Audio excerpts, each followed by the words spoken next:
development of a version of the app for kids. Gee, I wonder why that is. Today, Facebook's global head of security faced questions from lawmakers on the platform's effects on teenagers' mental health and why they haven't made any major changes to actually combat it. But some lawmakers, like Congressman Sean Casten of Illinois, have actually been raising concerns about Facebook for years now. Casten questions Mark Zuckerberg about vaccine misinformation way back in 2019. That's like before the pandemic even. And earlier this week, Congressman Casten pressed experts on misinformation about the consequences of all of these issues. What they told him was nothing short of terrifying.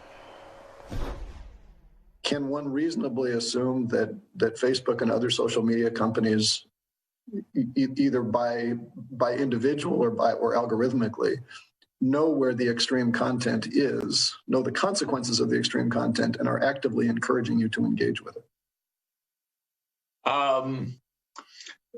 That is certainly possible. The truth is, because a lot of the sharing is done by the algorithm itself, much as Representative Obernolte said, they probably don't, personally know that this is happening, but they don't really do anything to stop it. You do epidemiology right, people live. You do it wrong, people die. Can you speak at all to the consequences of your inability to do, core epidemiological research? Misinformation, I'm willing to say this, misinformation is killing people. We have had a safe and effective vaccine for COVID for a long time now. We're back over 2,000 deaths a day. Facebook is not the only reason this is happening, but it's certainly contributing. Joining me now is Democratic Congressman Sean Casten of Illinois. So, Congressman, what responsibility do you think Facebook has to remove or flag content that organizes extreme actions like COVID misinformation and also the political violence that we saw on January 6th? It's this really tricky question, Zerlina, because they have built a business model where they make money by selling your data. They get your data by convincing you to engage on the site, and they know that the way you engage on the site is to provide the most incendiary content. Tell you to go attack the Capitol Hill, that will drive traffic. Tell you to take horse medicine, that will drive traffic.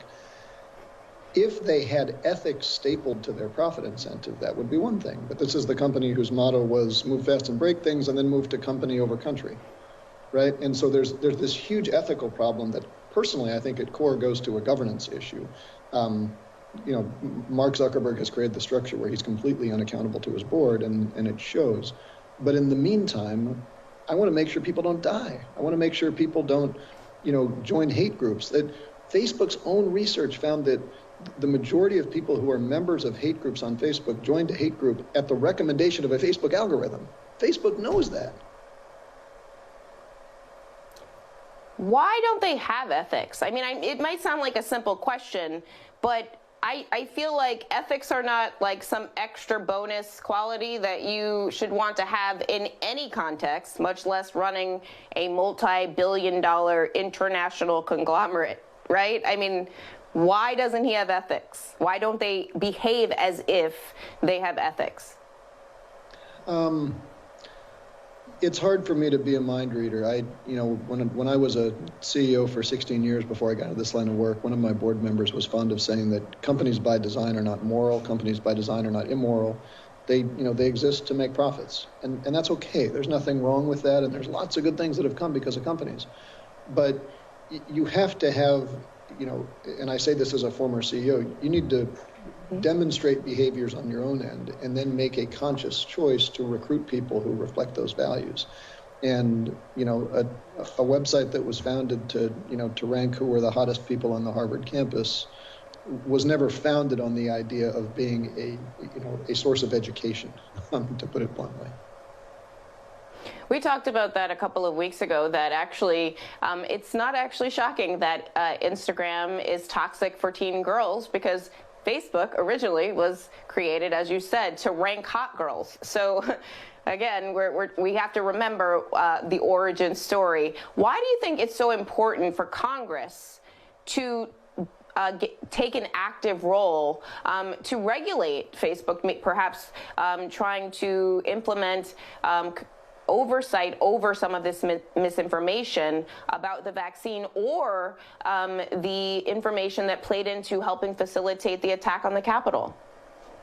Well, I mean, the short answer to why we have to act is because they are not. And until we do, we're left with, I have 2 teenage daughters. I've had to have conversations with my daughters about, what are you doing on Instagram and are you aware? And so I'm sharing them these details, and they understand, and they're managing that, but we shouldn't have to manage that as parents. Now, the issue that I think we have as Congress, and I forget who said this, it wasn't me, but I think it's a great distillation, is that freedom of speech is enshrined in our Constitution. Freedom of reach is not. If you decided to put an ad in your local newspaper, Zerlina, and you said, you had some subgroup of people you hated, and you put an ad in the paper, and your newspaper didn't run it because they said, we don't want to do this, but that's our choice, freedom of speech, we're going to do it. But then they said, well, we know that you tried to post that, and so we're going to change the news you see tomorrow to encourage you to meet up with people who share those views, and we're going to encourage you to meet them in real life and encourage you to join some groups where you can hang out. That's not freedom of speech. That's intentionally amplifying these very dark forces, not because they are inherently evil, because they are inherently trying to drive you to stay on the site longer so that you will tell them more about yourself, where you shop, where you go, so that they can then monetize that data. That's what their engine does. And so if we in Congress, we don't have to violate the Constitution by limiting freedom of reach, but we do have to regulate their ability to reach. That is so important, and I think it was the best explanation I've heard as to why Congress, should take up a much more active role, and hopefully we'll be able to see that in the future. Although, I don't know. I mean, there's a lot going on Capitol Hill at the current moment. Congressman Sean Casten, thank you so much, as always, for being here. It's always great to talk to you. Please stay safe. Earlier this month, many of us were